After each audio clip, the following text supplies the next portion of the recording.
निश्चित रूप से विश्व में ज्ञान की जो पीठिकाएं हैं उनमें से वरेण्य और भारत में प्रारंभिक रूप से जो 4 विश्वविद्यालय दीपक जलाए गए थे उनमें से एक सबसे प्रांजल और सबसे दीपित परिसर इलाहाबाद विश्वविद्यालय ने अपनी सर्वोच्च उपाधि से सम्मानित किया। ये मेरे लिए निजी रूप से गर्व का विषय है और यह उपाधि मैं अपने उन सब पुरखों को अर्पित करता हूं जिन्होंने इस विश्वविद्यालय से कविता का दीप जलाया। जो एक बड़ी परंपरा, चाहे वो धर्मवीर भारती जी की हो, चाहे हरिवंश राय बच्चन की हो, चाहे फिराक गोरखपुरी की हो, चाहे भाषा वैज्ञानिक डॉक्टर धीरेन्द्र वर्मा की हो, अनेक असंख्य नाम यहाँ पर हैं जिन्होंने इस दीप को यत्नपूर्वक जागृत रखा। मैं उसी दीप श्रृंखला का एक छोटा सा स्वर हूँ, तो मैं उन सब अपने पुरखों को तर्पण के रूप में ये उपाधि सौंपता हूँ। आपके समय का और आपका जो विश्वविद्यालय उसमें क्या बदलाव देखते हैं? विश्वविद्यालयों में राजनीति ने प्रवेश किया है, आवश्यक है, करना ही चाहिए। चाणक्य के परिसर में अगर सिंगरण और चंद्रगुप्त नहीं होंगे तो कहाँ होंगे, लेकिन मूलतः जो राष्ट्र धर्म है, जो देश है, जो विषय की विशेषज्ञता है वो प्राथमिक थी। उसकी प्राथमिकता थोड़ी पीछे गई है। विश्वविद्यालयों में जो अकादमिक राजनीति है वो बढ़ी है, राजनीति का हस्तक्षेप बढ़ा है। मैं सदैव ये कहता हूं कि शासन और सत्ता शिक्षा के प्रबंधन के लिए होनी चाहिए, नियंत्रण के लिए नहीं।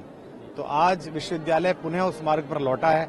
यहाँ अत्यधिक और समय के प्रतिकूल जो नारे थे उनके विपरीत अब यहाँ शांति है, लोग पढ़ रहे हैं, अपनी उपाधियां हासिल कर रहे हैं। मेरे साथ जिन बेटियों को और जिन बच्चों को स्वर्ण पदक मिला है, मैं उनका भी बहुत सम्मान करते हुए उन्हें शुभकामना देता हूं और विशेष रूप से हर्षित हूं क्योंकि 2 पुत्रियों का पिता हूं कि सबसे ज्यादा प्रतिनिधित्व जो है बेटियों ने किया। तो उनकी ओर से बहुत आशान्वित हूं कि आने वाला भारत हमारी बेटियों के माध्यम से नया आकार लेगा।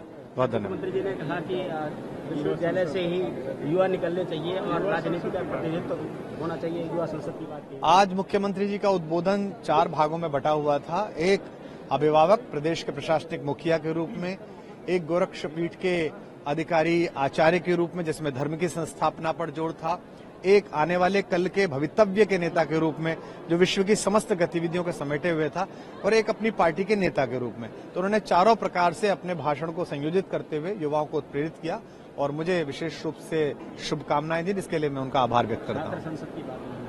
वो शासन का विषय है, वो उसमें ठीक प्रकार का जो भी निर्णय ले पाएंगे वो शासन का विषय है। आखिरी बात सर, महाकुंभ, प्रयागराज महाकुंभ आने वाला है, आप आएंगे यहाँ? निश्चित रूप से महाकुंभ मनुष्यता का एक ऐसा समुच्चय, ऐसा समन्वय है जहां बहुत सारी जागृत और संजीवनी आत्माएं एक साथ दीपित होती हैं, एक साथ प्रतिध्वनित होती हैं और उससे जो ऑरा का निर्माण होता है, उससे जो ऊर्जा का निर्माण होता है, वह न केवल धर्म को बल्कि मनुष्यता को बहुत संचालित करता है और उसमें उत्प्रेरणा भरता है। मेरा सौभाग्य है कि अनेक पूज्य संत, महंत, आचार्य महामंडलेश्वरों ने ये आज्ञा मुझे दी है कि मैं उस समय उपस्थित हूं, जिनमें परम पूज्य आचार्य महामंडलेश्वर आदरणीय अवधेशानंद जी, परम पूज्य आचार्य महामंडलेश्वर कैलाशानंद जी, बालकानंद गिरी जी महाराज, काशनी महाराज जी, अनेक साधु संतों की आज्ञा हुई है। और एक सामान्य आस्तिक के नाते मैं किसी साधु की आज्ञा की अवज्ञा नहीं कर सकता, तो मैं समय समय पर महाकुंभ में आऊंगा। बहुत आभार आपका। निश्चित रूप से विश्व में ज्ञान की जो पीठिकाएं हैं उनमें से वरेण्य और भारत में प्रारंभिक रूप से जो 4 विश्वविद्यालय दीपक